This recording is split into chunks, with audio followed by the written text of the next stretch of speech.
Nama Tuhan. Wow, haleluya, haleluya. Dan sekali lagi, Tuhan itu memang luar biasa. Haleluya.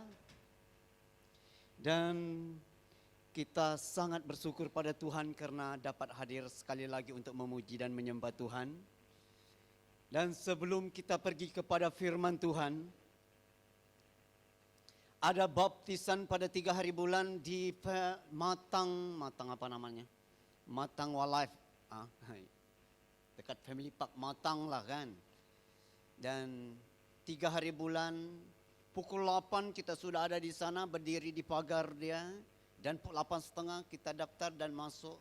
Dan sekarang free, kata orang itu yang jaga itu. Sekarang free, air yang sama, tempat mandi yang sama. Dulu dibayar 5 ringgit, 3 ringgit. Dan ada juga yang 1 ringgit.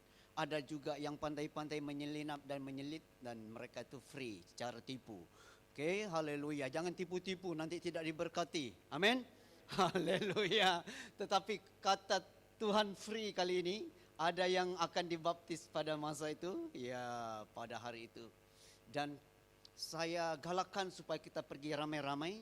Dan sebelum mereka kita baptis, ada orang pergi warm up, pergi terjun sana, kasih goyangkan air itu seperti di kolam Bethesda di Yerusalem, supaya ada sekali kita baptis mereka keluar dari sana terus terbang ke surga. Haleluya. Haleluya. Pasti ada takut semua kita mau baptis kalau macam ini, tidak apa. Dan setiap yang masuk sana keluar sembuh. Kata firman Tuhan dalam kolam Baptisda, oke? Nah, firman Tuhan pada hari ini ialah nilai sebuah pujian. Nilai sebuah pujian diambil dari Mazmur 50 ayat 7 sampai 15. Cukup panjang tetapi perlu. Karena kita sampai kepada satu bahagian firman Tuhan, tanpa sadar di dalam sebuah acara, orang akan meletakkan banyak-banyak segmen ataupun bagian dalam sebuah ibadah. Dan waktu saya masih kecil, ibadahnya start begini. Sampai doa. Lepas itu nyanyi pertama, doa kedua, nyanyi kedua. Sampai nyanyi ketiga dan doa ketiga, baru orang start pujian penyembahan. Tak ada pujian penyembahan, itulah pujian penyembahan. Kita duduk dan kita berdiri. Dipersilakan duduk, dipersilakan diri. Macam-macam. Tetapi pada hari ini kita mau melihat nilai sebuah pujian. Kenapa pujian diletak di dalam sebuah ibadah? Okay? Nah, mari Mazmur 50 ayat 7 saya baca bagi kita. Dengarlah hai umatku, aku hendak berfirman, hai Israel, aku hendak bersaksi terhadap kamu, akulah Allah, Allahmu. Ayat 8, bukan karena korban sembelihanmu aku menghukum engkau, bukankah korban bakaranmu tetap ada di hadapanku?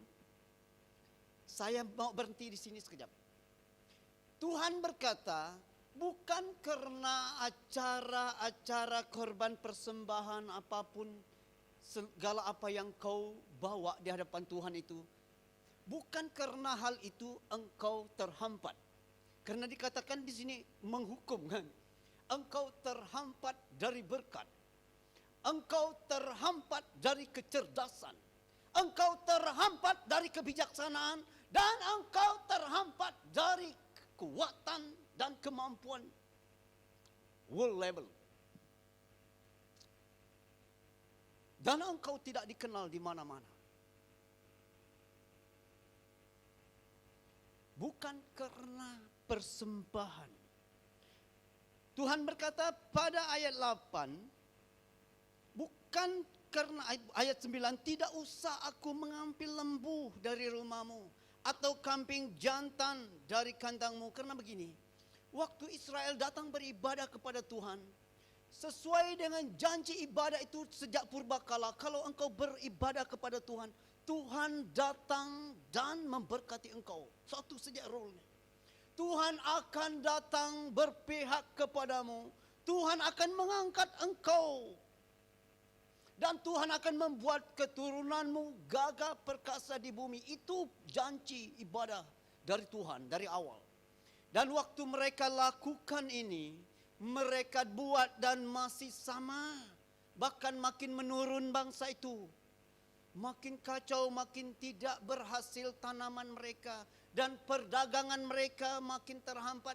Ada orang overtake mereka dalam segala jalan-jalan bisnis mereka. Dan mereka datang kepada Tuhan, Tuhan kami telah membawa lembu jantan. Kami telah membawa persembahan korban bakaran setia di hadapan-Mu. Kenapa janji yang awal itu tidak terjadi? Nah, Tuhan jawab, bukan karena persembahan. Dan juga bukan karena persembahan bakaran. Tidak usah ku ambil lembu dari rumahmu sebenarnya. Kambing jantan saya dari kandangmu tak usah. Karena apa? Ayat 10, sebab punya kula segala binatang hutan. Dan beribu-ribu haiwan di gunung. Ayat 11, aku kenal segala burung di udara. Dan apa yang bergerak di padang adalah dalam kuasaku. Ayat 12, jika aku lapar, tidak usah kukatakan kepadamu, sebab punya kula dunia dan segala isinya. Ayat 13, daging lembu jantankah aku makan, atau darah kambing jantankah aku minum. Nah, sampailah kepada ayat 14, yang Tuhan ingin berbicara kepada bangsa itu, yang dia ingin tekankan. Ayat 14 berkata, persembahkanlah syukur sebagai korban kepada Allah. Nilai sebuah pujian. Dia berkata, persembahkanlah syukur. Agak pelik juga dengarnya kan?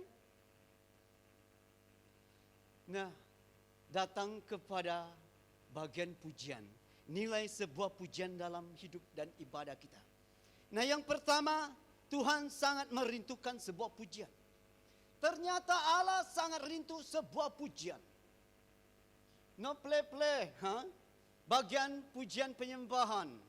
Sebelum itu saya mau lihat mana yang pernah pimpin pujian. Halo? Yang di sini. Yang pimpin pujian di sini. Kalian ini main gitar kan? Main drum kah? Oke, mana tidak? Angkat tangan dulu. 1, 2, oke. 3 sejak kak? 4. Yang vokal back up. 1, 2, 3. Oke. Oh, mana anak saya Awing? Saya mau promote dia jadi back up juga. Dan penari temborin mana? Halo, 1. Mana lagi, ada lagi penari temborin? Yang mau jadi penari temborin. Karena dengar, ini penting. Pertama, kenapa Allah bagi kamu karunia itu? Oke? Kenapa Tuhan bagi? Karena Tuhan mau supaya pujian penyembahan itu lancar dalam ibadah. Oke? Takkan Tuhan mau angkat kita yang satu salah lirik, kedua salah rentak, ketiga salah tiun. Hancur sih, hancur. Bukannya pujian penyembahan lagi.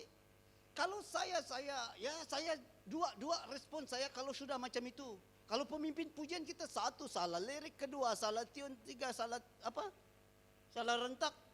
2 saya punya respon. Pertama, aduh ketawa-ketawa saja. Yang kedua marah betul. Marah betul. Ya. Saya marah begini. Miskin sangat ke Tuhan sampai tidak bagi karunia. Dan ya, Tuhan bagi karunia supaya ibadah dalam pujian penyembahan itu lancar, mantap, stable, luar biasa. Wow. Luar biasa Tuhan. So bagi mereka yang ada karunia dalam memimpin pujian, itulah panggilanmu. Ready setiap waktu, bersiap dirilah, kata orang. Memberi yang terbaik. Karena nilai sebuah pujian dalam ibadah, Tuhan sangat merindukan, menantikan pujian itu. Dan bagi kami yang jemaat, kami ikut-ikut saja. Kalau kami tak paham dia punya rentak, kami ikut-ikut saja. Buat saja. Dan kami angkat tangan. Kalau mau lebih crazy lagi, menari walaupun nyanyi itu slow saja. Kami perlukan keajaibanmu. Menari, Pak. Tapi masalahnya kalau kita menari macam itu, orang yang di belakang kita terganggu konsentrasi dia. Kita mengganggu. Tetapi Raja Daud kata tidak, no. Orang terganggu kah, orang suka kah, orang tak suka kah, orang... Raja Daud itu tetap menari dengan gaya-gayanya. Kami perlukan. Raja Daud menari dan tidak ada tarian yang tarian yang cukup memalukan. Kami perlukan. Saya pernah buat satu tarian yang saya mimpi dari Tuhan. Semua orang yang bertanding nyanyi dan bertanding menari dengan saya rebah semua. Itu surga punya. Memang lucu tapi ya memalukan, tetapi surga sangat senang. Oke? Nah, sangat indah. Sebuah pujian. Tuhan sangat merindukan dan menantikan sebuah pujian. Dari pemimpin pujian dan backup singer, Ready Layu dan pemusik sangat bersyukur kita ada pemusik dan penari sudah ada. Dan kita jemaat Tuhan nyanyi saja. Amin. Haleluya. Nyanyi saja. Mana saya peduli, saya buka saja saya punya face mask itu, saya peduli. Covid lari kau. Oh, larilah dia. Karena kita anak Tuhan kan. Cakap dengan dia, lari kau, saya mau teriak memuji Tuhan. Kenapa? Karena Tuhan sangat merindukan, Tuhan sangat menantikan pujian penyembahan dalam sebuah ibadah. Hebat sih. Malaikat di surga sudah tunggu tuh. Bila lagi mereka mau pujiannya. Wah, sekali Clement buat mula. Oke, ini Mostad nih, Mostad. Ready, surga. Mereka mau buat sudah. Oh, semua diam. Senyap, silent. Shh. Ada satu sign datang di surga. Shh. Tuhan Yesus bagi sign.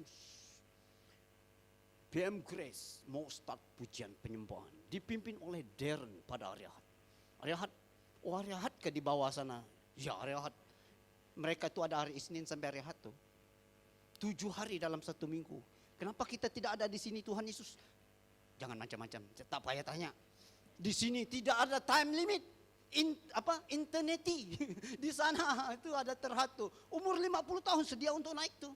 Kalau dia percaya Yesus. 60 tahun makin dekat dia mau naik tuh.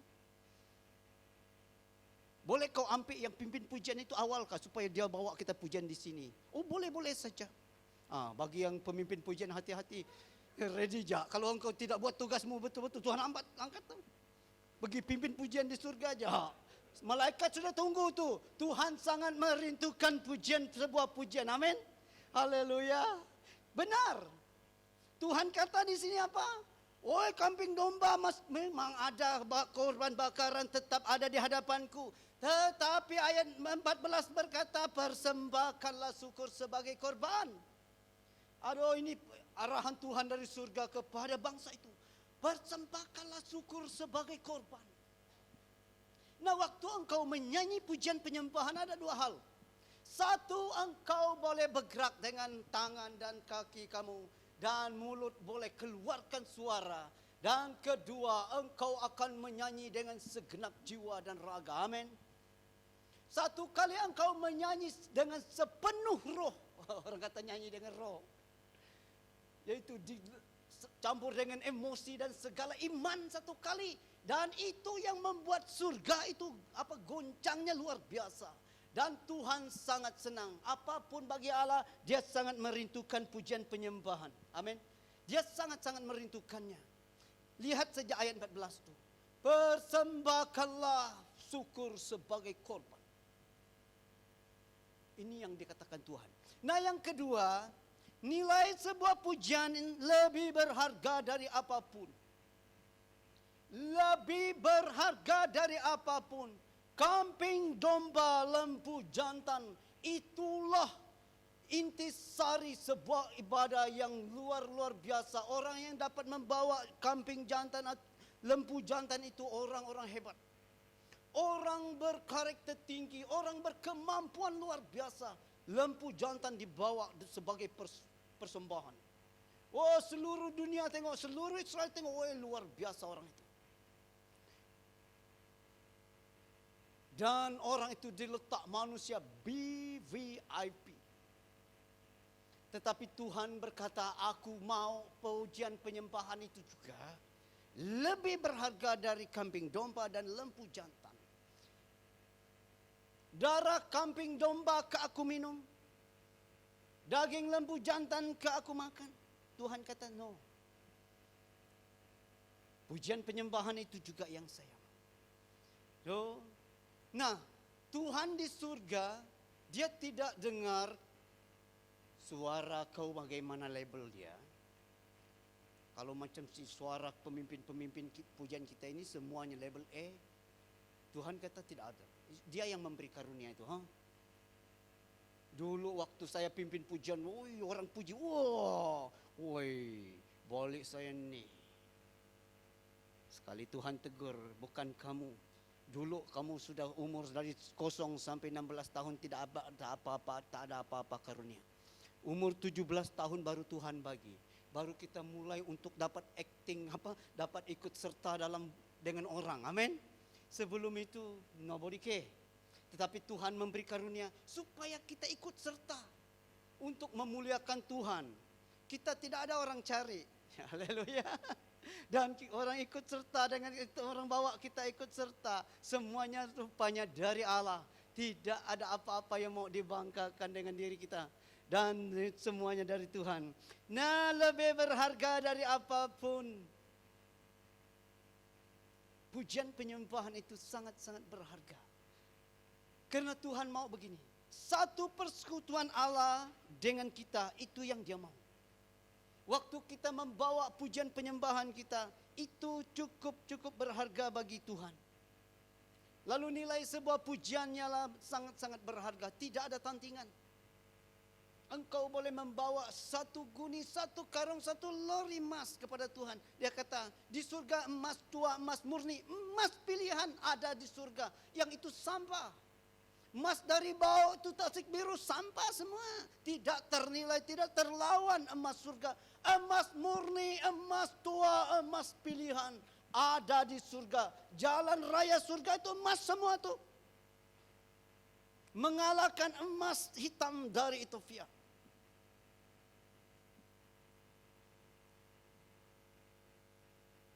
So, orang yang suka curi emas tidak boleh masuk surga. Karena semua jalan raya itu emas. Kalau orang yang suka curi emas masuk sana, aduh berlubang jalan raya. Seperti jalan raya yang tengah korek sana, korek sini di Bantar Raya Kucing nih.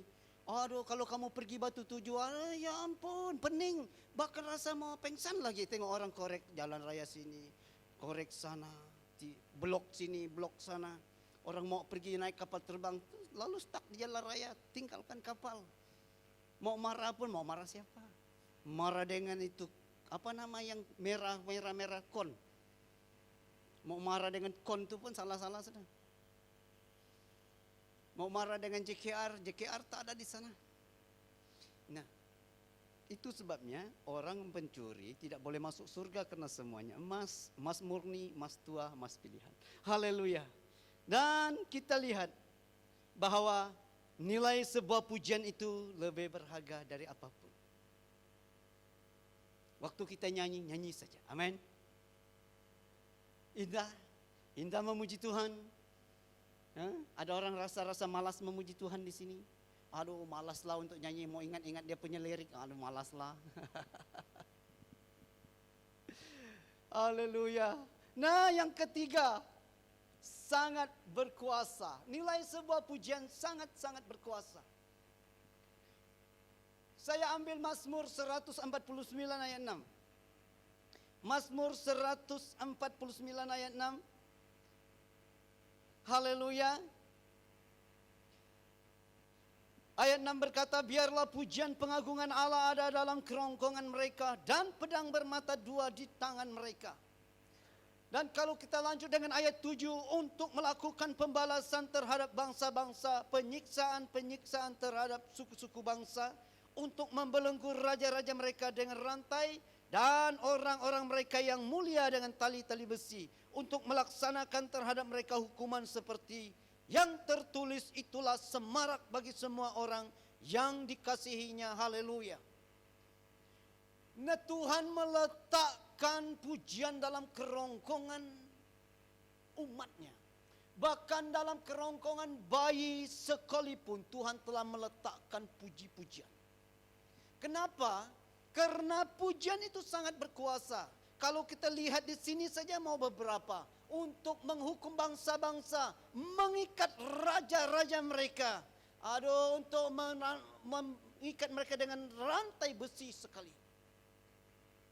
Untuk menghancurkan kuasa kegelapan. Amin. Dan pujian, engkau menaikkan pujian dengan segenap hati, segenap jiwa. Orang teriak memuji Tuhan. Agak crazy, agak gila-gila sedikit. Tetapi tidak ada masalah. Karena waktu kita melihat bangsa Israel dalam apapun sejarah mereka.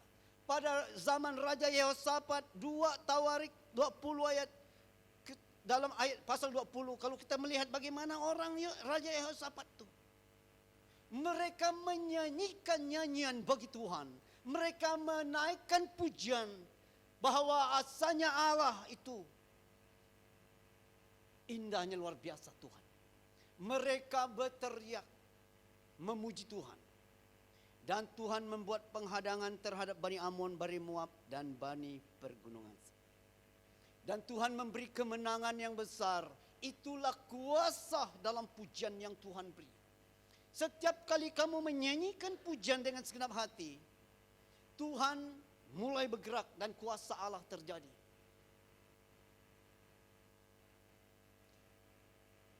Biarlah, nah saya tahu betul pemimpin pujian. Karena saya pernah menjadi pemimpin pujian. Satu, saya mau sekali bahwa waktu saya pimpin pujian, orang akan respon dengan luar biasa. Dan pada hari Ahad waktu saya pimpin pujian, wow, manusia respon. Dan satu kali saya punya turn lagi, saya mau duplikat pujian yang sama. Mau orang respon lagi lebih. Ternyata pada hari Ahad itu kuasa dari kegelapan sudah mulai hantam. Sudah mulai hantam, oke? Manusia lambat datang. Kedua, ada mic, backup singer tidak hidup. Dan ada gitar tiba-tiba padam. Dan tidak seperti apa yang kita plan dari awal. Dan adakah jiwa kita tergoncang dan jiwa kita kecewa? Mula-mula saya kecewa. Tapi waktu saya sedar rahasia di alam roh, makin engkau ingin lakukan yang terbaik bagi Allah. Mulailah seluruh alam kegelapan itu berbaris untuk melawan engkau pada hari Ahad itu. Itu sebabnya pada hari Ahad waktu pujian penyembahan, apapun terjadi tetap memuji Tuhan, amin. Manusia tetap teriak kepada Tuhan. Karena bukan musik, bukan apa, bukan mic, ini bagus sekali pada masa itu. Yang penting jiwa dan roh kita memuji dan menyembah Tuhan. I don't care. Saya tetap memuji Tuhan. Kalau waktu untuk menari, saya menari itu. Saya sudah tahu dan pengalaman betul dengan pertentangan, hantaman dari kuasa kegelapan. Akhir-akhirnya dalam saya membawa pujian, penyembahan. Tapi Allah bekerja dengan cara-cara ajaib, lebih ajaib daripada apapun. Tanpa musik, tanpa nyanyi, Tuhan bekerja, manusia rebah, manusia nangis, manusia teriak. Dan roh Allah bekerja, ada yang dilepaskan, orang sakit disembuhkan. Dan ada kuasa dalam pujian. Dan bangsa Israel membuktikan itu waktu mereka bertembung dengan kota Yeriko. Orang berkata kota Yeriko itu yang menakutkan, itu yang menggagalkan orang Israel masuk tanah Kanaan pada awalnya. Kota itu tinggi dan besar dan pahlawannya semuanya giant-giant. Manusia raksasa keturunan Nafilim, keturunan Enak. Dan orang Israel kecut jiwanya, takutnya luar biasa. Dan mereka imannya runtuh pada hari itu juga. Dan Tuhan angkat bahwa itu satu kegagalan, ketidaktaatan manusia yang tidak beriman kepada Dia.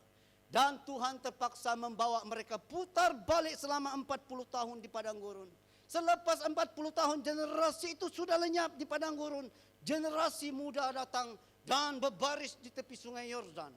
Untuk masuk tanah Kanaan di seberang kota Yeriko.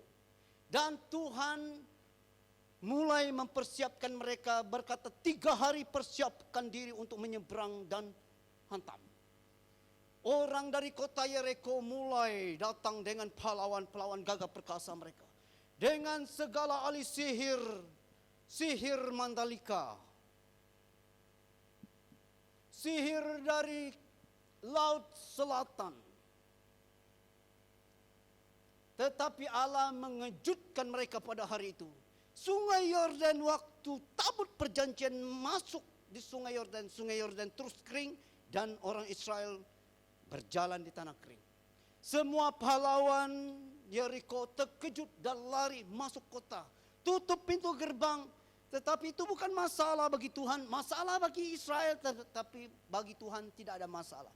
Karena masih ada satu senjata yang ajaib dan kuasanya tidak terlawan. Tidak tertanding dan tidak ada yang menghalang kuasa ini. Ialah kuasa pujian penyembahan. Kelilingi kota Yeriko 1 kali 1 hari. Pada hari ke-7 kelilingi 7 kali. Dan waktu dengar trompet berbunyi, teriaklah memuji Tuhan. Dan pada pusingan ke-7 trompet Allah berbunyi. Dan manusia itu berteriak serentak. Tembok Yeriko runtuh 1 kali. Dan semua pahlawan Israel masuk dan menawan kota Yeriko. Dan inilah yang dikatakan sangat berkuasa pujian penyembahan. No play-play. Okay? Nyanyilah dengan segenap hati. Nyanyilah dengan segenap jiwa. Engkau akan melihat pekerjaan-pekerjaan Allah yang tidak pernah ada dalam zaman sebelum kamu.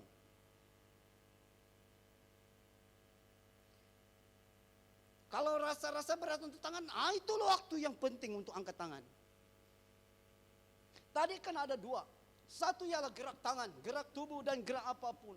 Dan kedua ialah dengan segenap hati dan iman kita. Kita beriman apa yang kita cakap dan apa yang kita nyanyikan, apa yang kita buat. Kita beriman dan itu yang membuat surga datang dengan kekuatannya. Inilah sebuah pujian, nilai sebuah pujian tidak tertandingkan. Bahkan Tuhan meletakkan dalam 12 suku Israel. Ada yang nomor 4.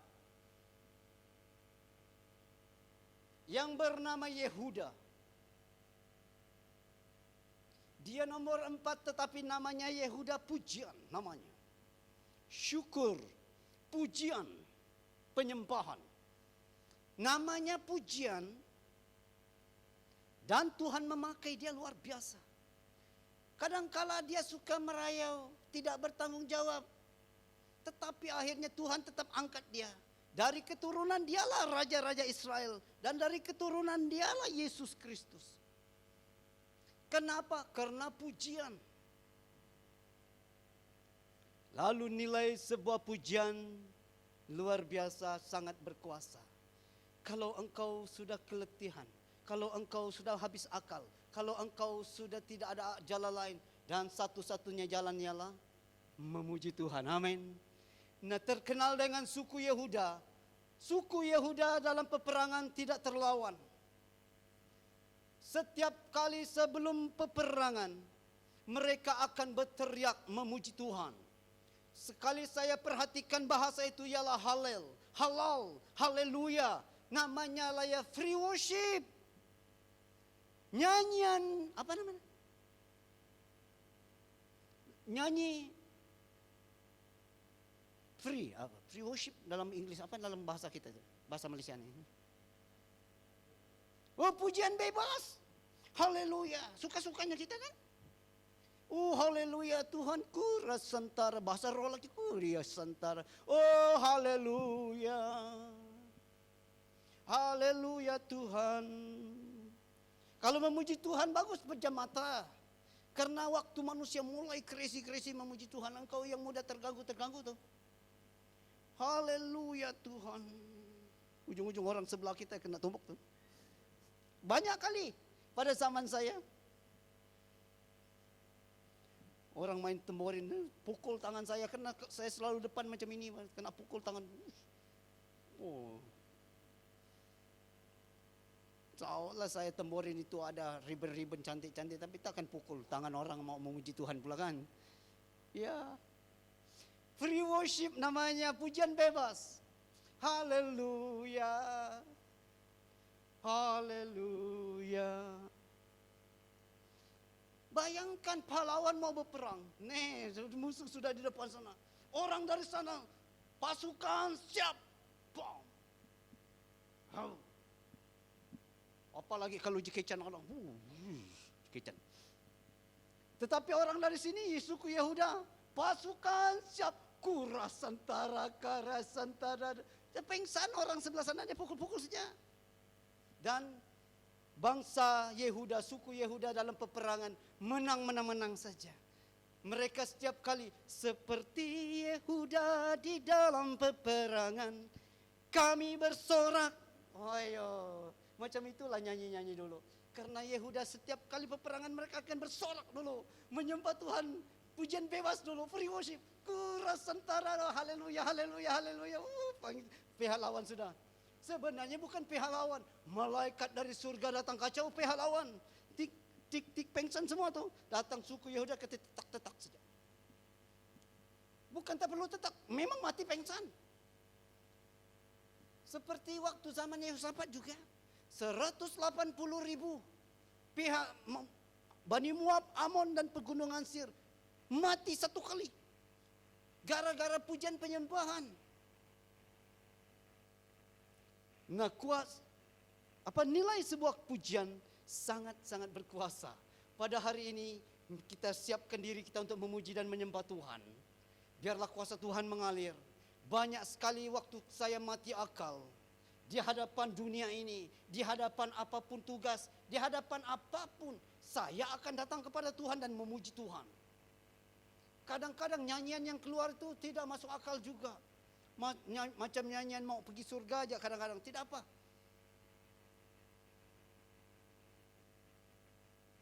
Yang penting kita menyembah Tuhan. Amin. Ada kuasa dalam pujian. Banyak kali orang Kristen tidak tahu. Orang Israel pun tidak tahu pada zaman mereka. Mereka ingat bahwa persembahan kambing domba itu lebih berharga, lebih penting. Ternyata Tuhan kata, saya mau pujian.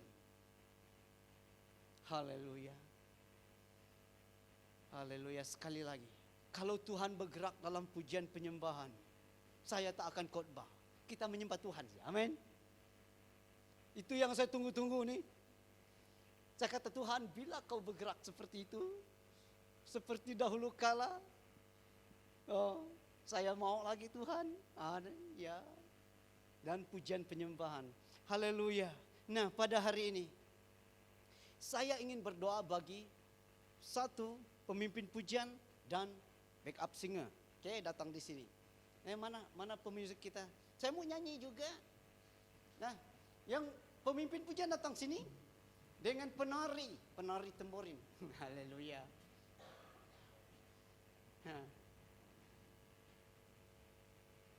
Karena temborin satu kali pukul luar biasa. Satu kali pukul 8 mati, kata satu cerita kan. Sebenarnya ya lalat yang mati, tetapi kali ini satu kali temborin pukul, wah, banyak orang sembuh.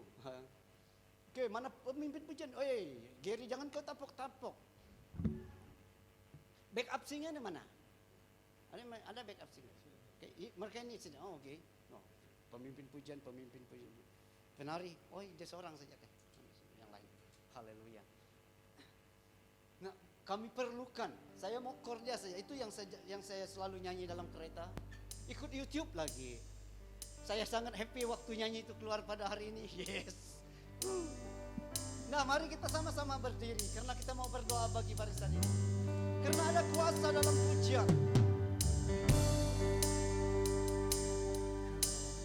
Perlukan keajaibanmu, kami rindukan sentuhan tanganmu, kami tak dapat jalan sendiri, kami perlu kau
waktu engkau membawa pujian penyembahan, engkau dikatakan jadi barisan Tuhan